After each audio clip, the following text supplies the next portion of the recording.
ये है बिहार का मैप। तो आपकी मॉर्निंग की शुरुआत जो है वो कैसी होनी चाहिए? मॉर्निंग की शुरुआत इस लक्ष्य के साथ, इस टारगेट के साथ स्टार्ट होनी चाहिए कि सीट कितनी है? 1964।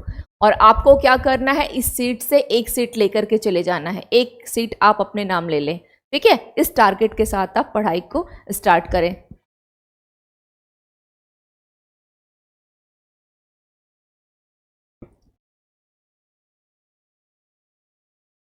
ओके, चलिए तो स्टार्ट करते हैं और आते हैं। सबसे पहले स्टार्ट कर लेते हैं बिहार से, जो मैं पहले पढ़ा चुकी हूँ। थोड़ा सा हम लोग 2-4 चीज़ों को रिकॉल करते हैं, कुछ नई चीज़ें फिर देख लेते हैं और फिर आगे बढ़ते हैं रिकॉल करते हुए। तो बिहार में डिस्ट्रिक्ट आप लोगों को याद हो चुका है कि 38 जिले हैं। हाउ मेनी डिस्ट्रिक्ट्स इन बिहार? तो कितना होगा? 38 डिस्ट्रिक्ट्स। एंड 38th डिस्ट्रिक्ट है कौन सा? अरवल है, जहानाबाद को काट करके बनाया गया था। तो ये एक इन्फॉर्मेशन आप लोगों को याद हो गई। दूसरी जो क्वेश्चन है मेरे तरफ से वो है कि बिहार में टोटल आपके प्रमंडल यानी जो आपकी एडमिनिस्ट्रेटिव डिविजन्स हैं वो कितने हैं, है ना? प्रमंडल डिविजन्स जो हैं बिहार में कितने हैं, ये ठीक है, बिहार में कितने डिवीजन है ये बताएं। चलिए, इसके साथ ही साथ एक चीज़ का ध्यान रखिएगा, ये जो क्षेत्र आप देख रहे हैं ये किससे टच करता है? ये आपका टच करता है पश्चिमी चंपारण, पूर्वी चंपारण, सीतामढ़ी, मधुबनी, सुपौल, अररिया, किशनगंज। ये किससे टच करता है? तो नेपाल के साथ टच करता है। ठीक है, नेपाल के साथ। और इस एरिया को यानी ठीक है, इस एरिया को क्या कहा गया है? इसे कहा जाता है आउटर हिमालय या शिवालिक। आउटर हिमालय और शिवालिक, इसको ध्यान रखिएगा ये क्वेश्चन। ठीक है, इसे क्या बोला गया है? आउटर हिमालय और शिवालिक। शिवालिक, ठीक है। नाउ इस एरिया को, ये जो आप एरिया देख रहे हैं इसे बोला गया है, यानी पश्चिमी चंपारण पूर्व, जो नेपाल से टच में है। एक क्वेश्चन इस पे आया हुआ था, शिवालिक के ऊपर नहीं पूछा था, इसने पूछा था नेपाल के साथ जो एरिया टच करते हैं वो क्या है? तो आपका जो सबसे टॉप ये आपका आ जाएगा नेपाल का तराई वाला क्षेत्र। ये कौन सा है? तराई वाला क्षेत्र। तो नेपाल के साथ यहाँ 2-3 क्वेश्चन आपके पास आ जाएंगे। Very very good morning Amit, very good morning. बताएं प्रमंडल कितने हैं? आंसर अभी तक नहीं आया। आंसर नहीं आने से मेरा मन बड़ा छोटा हो जाता है कि मैं इतना चीज़ कोशिश करती हूँ, रिकॉल करवाती हूँ, बार बार चीज़ों को पूछती हूँ, है ना।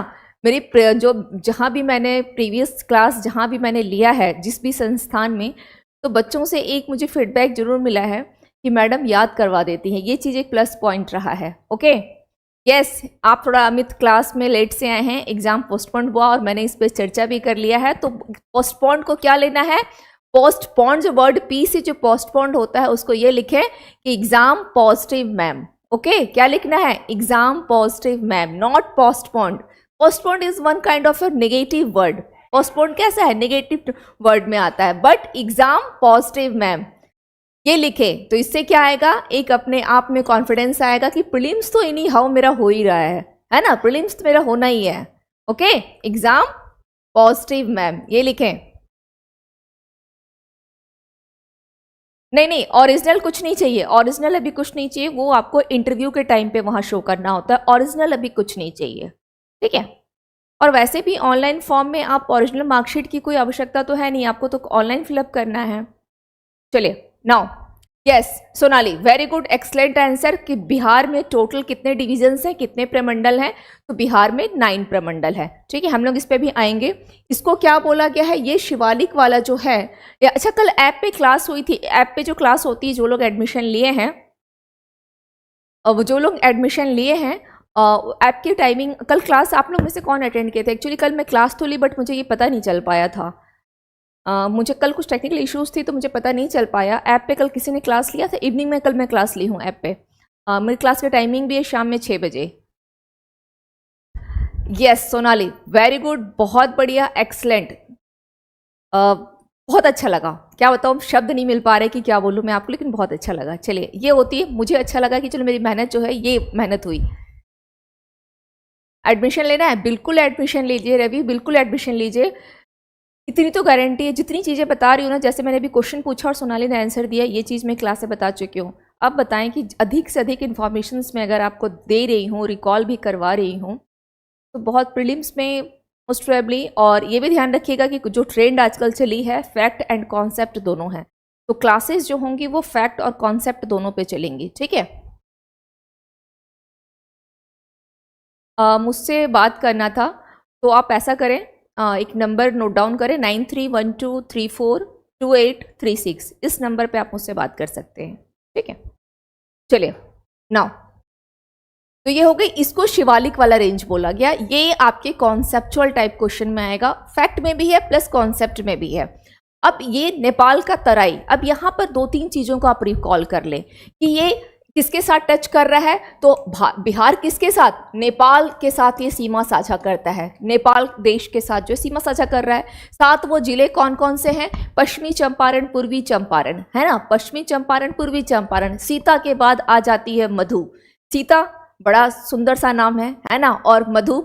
हर अगर पुरुष मानसिकता देखा जाए तो पुरुष मानसिकता में क्या है, सभी को लड़की कैसी चाहिए, सीता चाहिए, बेशक वो राम हो या ना हो, ठीक है, भले वो रावण क्यों ना हो। तो सीता के बाद मधु, सीता और मधु को जोड़ लीजिए, और उसके बाद आप चले जाइए सुपौल पे, है ना, सुपौल सुपारी जैसे भी याद रखें, और तब आएंगे आप अररिया किशनगंज। तो याद हो गया, 7 आपको याद हो जाएंगे, ठीक है, 7 आपको याद हो जाएगा, ये ध्यान रखेंगे।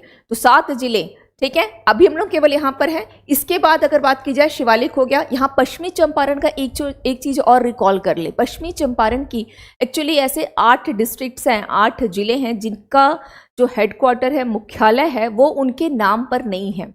जैसे फॉर द एग्जाम्पल पश्चिम चंपारण की अगर बात की जाए तो हेडक्वार्टर कहाँ पर है, तो इसका आपका मिलेगा आपको बेतिया, ठीक है, इसका कहाँ है मुख्यालय, बेतिया। उसी तरह से पूर्वी चंपारण का क्या है, मोतिहारी, इसको ध्यान रख लीजिएगा। बस हम लोग यहाँ पर हैं इसलिए मैं केवल इसकी चर्चा की, इसको रिकॉल करवा दे रही हूँ, ठीक है।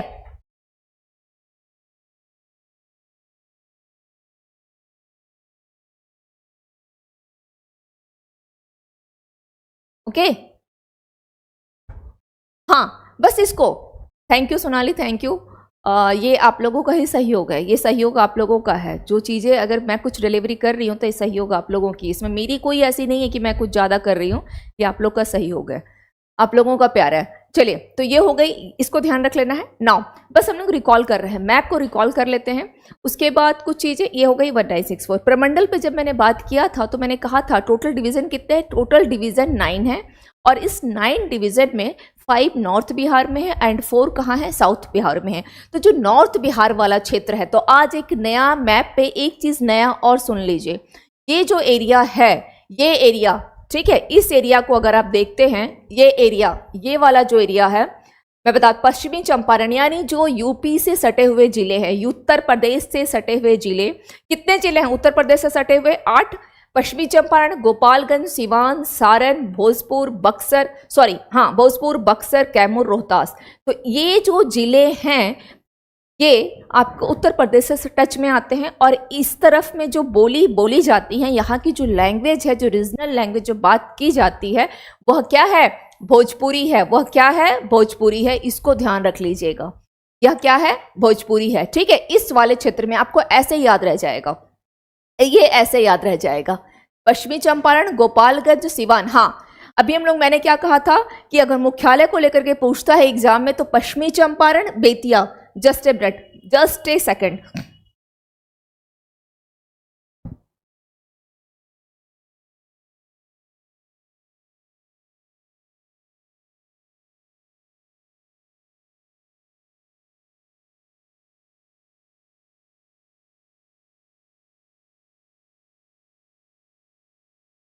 नाउ हाँ, अगर पूछता है तो क्या होगा, ये सारण का क्या हो जाएगा, छपरा, सारण का छपरा, ठीक है, यहाँ छपरा लिख लीजिएगा, सारण का छपरा आप लोग लिख लीजिएगा, ठीक है। नाउ मुझे ना कोशिश ये कीजिएगा कि मैं जितनी चीज़ें आप लोग को समझा सकूं ज़्यादा बेहतर रहेगा, क्योंकि बुक्स देखेंगे तो बिहार के लिए बहुत सारी बुक्स से बहुत सारी चीज़ें मिलेंगी, लेकिन वो कैसे आसान हो, मुझे इस पर थोड़ा सा रहता है कि आप लोग को समझ आ जाए। पश्चिमी चंपारण, गोपालगंज, सिवान, सारण, भोजपुर, बक्सर, कैमूर, रोहतास, और जी वो जिले जो उत्तर प्रदेश से टच कर रहे हैं, वहाँ की भाषा भी क्या है, भोजपुरी है। तो एक साथ आपको 2 चीज़ें मिल गई, जहाँ उत्तर प्रदेश के साथ आए, उत्तर प्रदेश के साथ 8 जिले, कौन कौन से, पश्चिमी चंपारण, गोपालगंज, सिवान। और सिवान क्या है, आज हम लोग उस पर भी चर्चा करेंगे, क्योंकि आज जो हमारी टॉपिक जाएगी वह जाएगी जो पर्सनालिटीज के ऊपर है ना, जो प्रमुख व्यक्तित्व है उसके ऊपर हम लोग क्लास करेंगे। प्रमुख बिहार के कुछ ऐसे पर्सनालिटीज हैं जो बिहार के नाम को पूरे हम कह सकते हैं कि वर्ल्ड लेवल पर उन्होंने उस नाम को गौरव किया है, अपने नाम को, ठीक है। तो कुछ ऐसी पर्सनालिटीज को हम लोग पढ़ेंगे आज। चलिए, तो इसके साथ ही ध्यान रखिएगा सिवान, सिवान का यानी क्या हो गया, जीरादेई से कौन बिलोंग करते हैं, हमारे प्रथम राष्ट्रपति डॉक्टर राजेंद्र प्रसाद जी। इनके बारे में आज हम लोग अभी इसके आगे डिस्कस करेंगे। नाउ तो सिवान हो गई, सारण हो गया, भोजपुर, और ये वही जिले हैं जो उत्तर प्रदेश से टच करते हैं। तो बहुत आसान हो गया, इसको ध्यान रख लीजिएगा, ठीक है। चलिए, अब प्रमंडल की जो बात की जाए तो कौन कौन से प्रमंडल हो गए, तो एक हो गया आपका सारण, सारण में 3 जिले आते हैं। सारण के अंतर्गत गोपालगंज, सिवान और सारण, और यहाँ की भाषा भी भोजपुरी है। ये वो जिले हैं जो उत्तर प्रदेश से टच भी करते हैं। इसके बाद क्या आ जाएगा, इसके बाद आ जाएगा आपका तिरहुत, तिरहुत में क्या आ जाएगा, पश्चिमी चंपारण, पूर्वी चंपारण, शिवहर, सीतामढ़ी, मुजफ्फरपुर, वैशाली, ये आ जाएंगे आपके किसमें, यह आ जाएगा आपका तिरहुत में, ठीक है, तिरहुत। उसके बाद आएगा दरभंगा प्रमंडल, जिसमें मधुबनी, समस्तीपुर, फिर आती है कोशी, कोशी में सुपौल, मधेपुरा, सहरसा, कोशी जिसे बिहार की शोक कहा गया है, और वर्तमान में इसकी मुझे कोई एग्जाम्पल देने की आवश्यकता नहीं है। बिहार में जो बाढ़ आई हुई है इसका क्या रीजन है, कोशी नदी, शोक, इसलिए इसको बिहार का शोक कहा गया है। तो ये क्षेत्र हो गया, ठीक है, ये हो गया आपका कोसी प्रमंडल। देन क्या होता है, पूर्णिया प्रमंडल, जिसमें कौन कौन से हैं, अररिया है, किशनगंज है, कटिहार है, तो ये याद हो जाएगा। उसके बाद आपका अगर बात की जाए, चूंकि गंगा नदी बिहार को 2 पार्ट में डिवाइड कर देती है, north Bihar and south Bihar में, तो गंगा नदी का अगर देखा जाए तो साउथ वाला क्षेत्र अगर हम देखते हैं तो भागलपुर, बांका, भागलपुर प्रमंडल में ये दोनों आ गए। उसके बाद आती है मुंगेर प्रमंडल, है ना, साउथ में मैंने क्या कहा, 4 प्रमंडल है, मुंगेर, भागलपुर, पटना, और ये हो गया आपका मगध प्रमंडल। तो 4 प्रमंडल आपके हो गए, 4 प्रमंडल हो गए। कोशिश ये करें कि 9 अगर आपको याद हो गया है, अगर 9 याद कर लिए हैं तो उसके अंतर्गत जो जिले आते हैं उसको देख लें। अब आपका अगला टारगेट क्या होगा, उसके अंतर्गत जो जिले आते हैं, तो जैसे मुंगेर के पास कौन कौन सा आ जाएगा, खगड़िया है, बेगूसराय है, लखीसराय है, जमुई है ना, शेखपुरा है, तो ये किस में आ जाएगा आपका, यह आ जाएगा आपका मुंगेर में, ओके। अगर वहीं मगध की बात की जाए तो नालंदा, जहानाबाद, अरवल, औरंगाबाद, गया, नवादा, ये हो गए।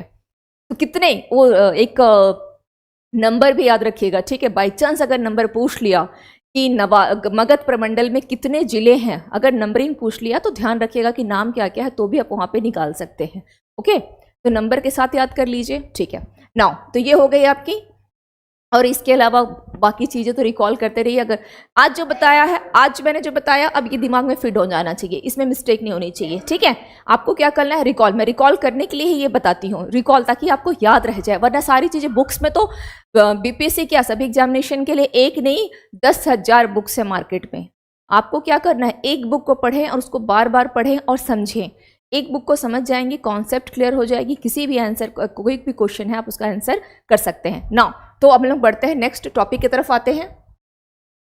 हाँ, सबसे पहले आज हम लोग देख लेते हैं गुरु गोविंद सिंह जी के पर। यहाँ पे क्वेश्चन जो है एग्जाम में बीपीएससी ने पूछा है, तो थोड़ा सा इनकी पर्सनालिटीज पे, क्योंकि इनका संबंध भी रहा है बिहार से और इनका बॉर्न प्लेस भी रहा है बिहार, ठीक है, इनका बॉर्न प्लेस बिहार रहा है। गुरु गोविंद सिंह, इनके बारे में थोड़ा सा पढ़ लेते हैं।